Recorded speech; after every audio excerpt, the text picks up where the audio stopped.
Idiots. Your stupidity may have doomed the universe. Wouldn't be the first time, sweetheart. What is this, like a Guardians of the Galaxy Infinity War game? Terminated. Like to see it try, Scrappy. Wolverine.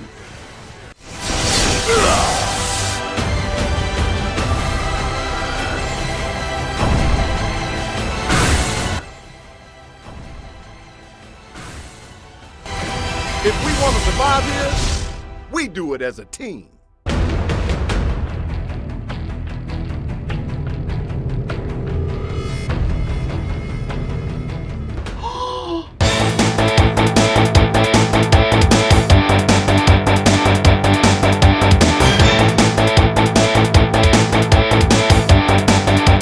Marvel Ultimate Alliance 3. This is a game that I have been asking for countless times. I absolutely loved the first game. I replayed it like 5 times on Xbox 360, and then I rebought the remaster on PS4, and actually I streamed that earlier this year. That was one of my first big streams. So I can go back and play those games over and over. The second game, I liked it. It was okay, but the storyline was a little weak overall. It started off like this really interesting Civil War storyline where you had to take sides. This is before the Civil War movie was even a thing. I'm talking comic book Civil War. But then like halfway through the game, it turns into like a way simpler storyline about like a little robotic alien invasion, and then the final boss is evil Nick Fury, which I thought that was incredibly lame. But yeah, Ultimate Alliance 3 is confirmed. The trailer aired last week at the Video Game Awards. I was shocked. I didn't even hear rumors about this thing happening. It's been, almost 10 years since the second one was released? I thought Ultimate Alliance was just a dead series. And was one of my favorites of the last console generation, too. We don't have an exact release date yet, but it is coming out sometime 2019, next year. And it's actually being developed by Team Ninja, who have worked on the Dead or Alive and the Ninja Gaiden series. So it's going to be interesting to see their take on the Ultimate Alliance series. And it's also going to be exclusive to the Nintendo Switch. I really hope it's not a timed exclusive. If you say it's exclusive, leave it exclusive. I'm going to be pissed off if I have to rebuy a better updated version later on the PS4 or Xbox One. Just leave it on the Switch. And I'm wondering if Marvel's doing these exclusives on purpose per console to kind of spread their name across all 3 of the major consoles. Because think about it. Marvel did say that they're going to start treating their video game properties with the same amount of quality and attention that they do their movies. The first product we saw come out of that new thought process was Insomniac Spider-Man, which was exclusive to PS4. Now we have Team Ninja doing Ultimate Alliance 3 exclusive to the Switch. And we also know that Square Enix is making an Avengers video game of some sort, so I'm wondering if that game is going to end up being Xbox exclusive. You know, that way Marvel has spread their name across all 3 consoles, and if you're a huge Marvel fan, it's going to force you to buy all 3 of them. So far what we know about the gameplay, it looks similar to the other 2 games. Multiple characters you could swap around, multiple movesets. It looks like they got the gameplay right. It looks like the other 2 games. And it's already confirmed to be local and online multiplayer with up to 4 players. These games are a blast to play online, so make sure you grab a couple of friends to go through it with if you buy it. Also, just like the other 2, it seems we're going to be facing different villains throughout the Marvel Universe. Trailer shows off glimpses of Ultron, we see Sandman, Ninjas from the Hand, Ronin, Kingpin, Nebula, Green Goblin, Ultimo, and I hope this is just the beginning. Ultimate Alliance 1 and 2 were packed with villains, and that's the way the game should remain. And did you notice the Sentinels there too? The X-Men are loved by Disney again. Finally.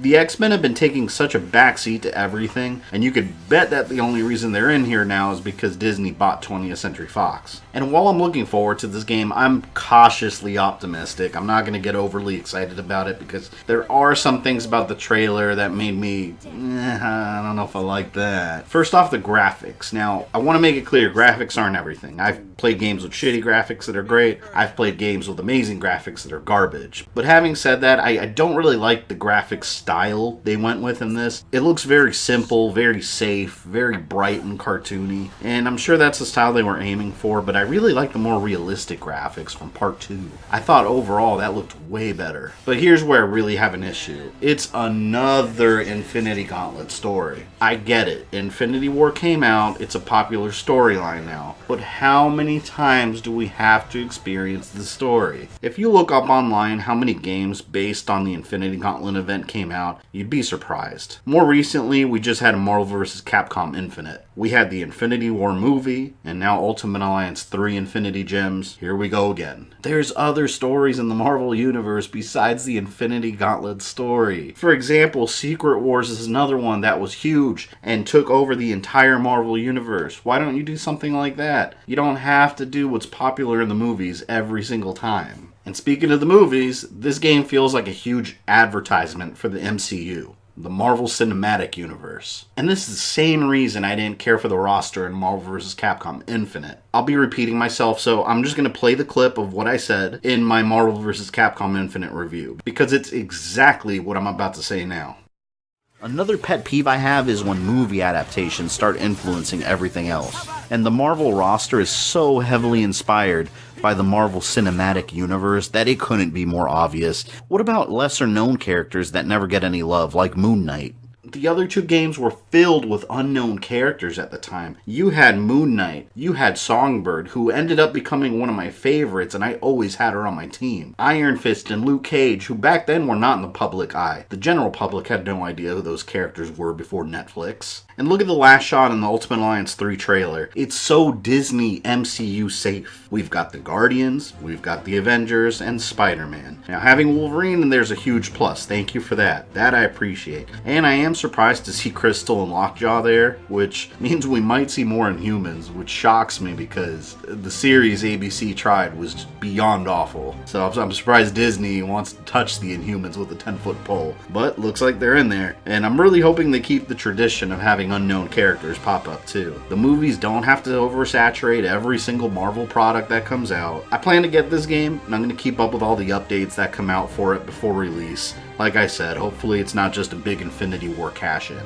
But I'd love to hear your thoughts on this game. What are your impressions? Leave me some comments down below. If you enjoyed this video, don't forget to smash that like button with all of your strength. Make sure you subscribe and click the bell so you don't miss any new content. You can follow me on social media or go into my community tab for updates. And for as little as $1 a month, you can support the channel directly on Patreon. This is Fabian, I love you guys, and I'll see you next time.